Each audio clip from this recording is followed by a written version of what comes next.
So giving away land is not the solution, because the enemies of Israel will not bring peace.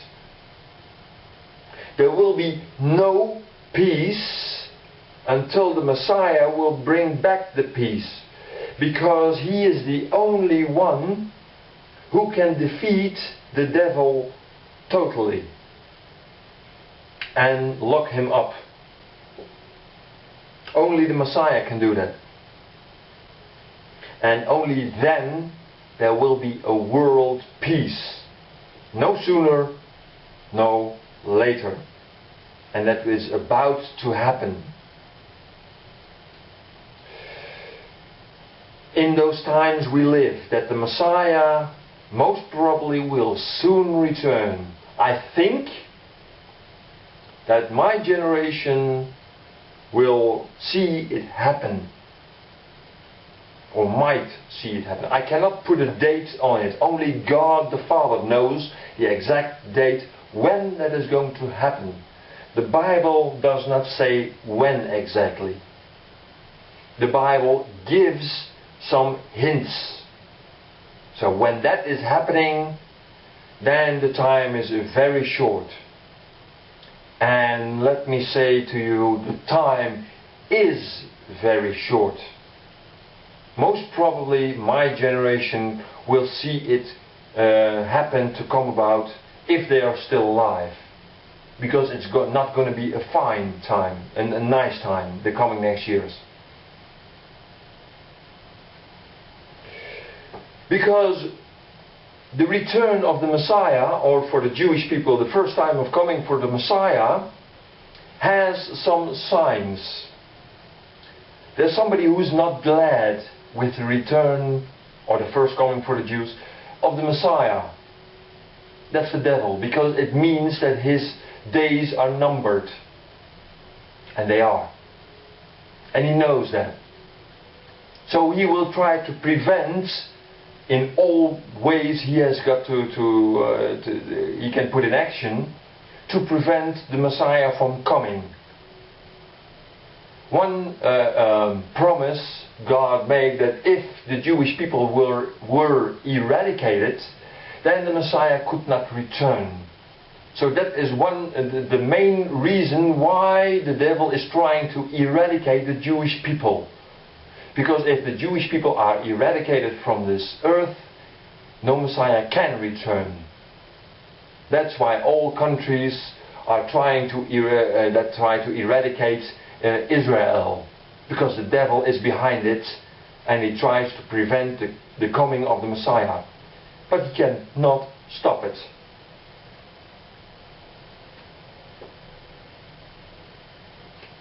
Everybody who chooses the side of the devil to eradicate Israel has got a serious problem. Because he's fighting against God himself, the God of Israel. That's why this warning is pointed out. That's why I put this warning on internet. That's why I am warning to you. So you choose the right side. The side of the God of Israel and the Israel people. That's why this message is so very important. Okay. The Messiah will come back, or in the Jewish perspective will come, from heaven on the clouds. Or at least from heaven. Not by aeroplane, but just from heaven. If someone claims to be the Messiah and he will not come as the Bible says, then he is no Messiah. He is a misleading figure. Yeah? So be careful.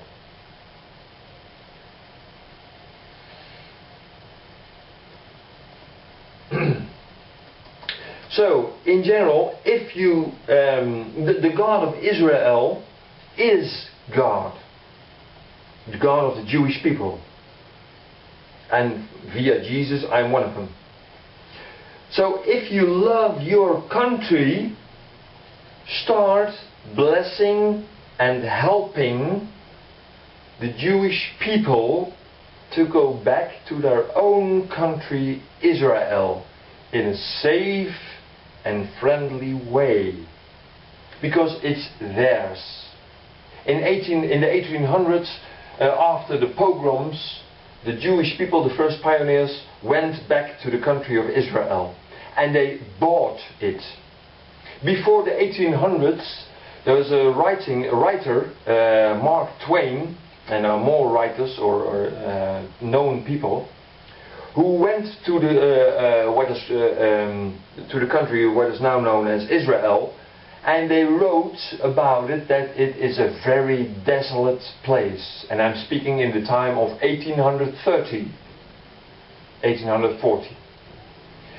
In that time, Israel was desolated. It was grown by thorns and thistles of all kinds.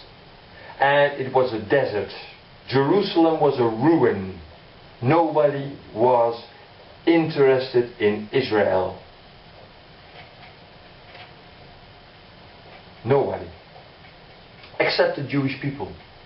The Jewish people, there were only a few Jewish people living there. Yeah. But the Jewish people, after the pogroms, they went to Israel to build the country, to grow herbs and trees and so on and so on. They worked the country, because the Israel country and the people of Israel, the Jewish people, belong together. A divine promise. Ever since, the country is flourishing. And since that period that the Israel country is flourishing, people not being Jewish were interested, while before that time, about 2,000 years before that time, nobody was hardly interested in the country of Israel. But when the people of the Jewish people came to Israel and built the country, then everybody was interested. Before they were not. And the Jewish people, they bought that country. The Rothschilds have put many dollars and whatever kind of money to buy the land of Israel, who nobody was interested in the first place in those days. You know? So it's their land. They bought it, and they worked it with blood, sweat and tears. So it's theirs. Yeah?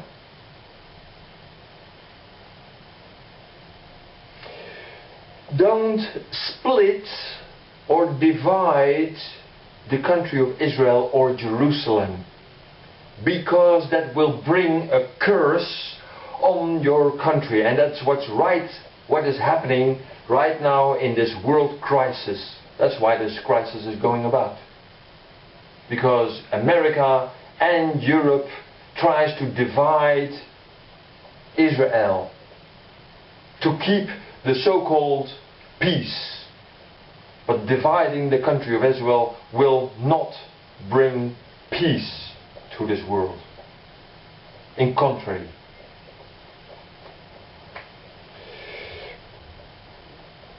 And for that we read Joel 3 verse 1 to 3.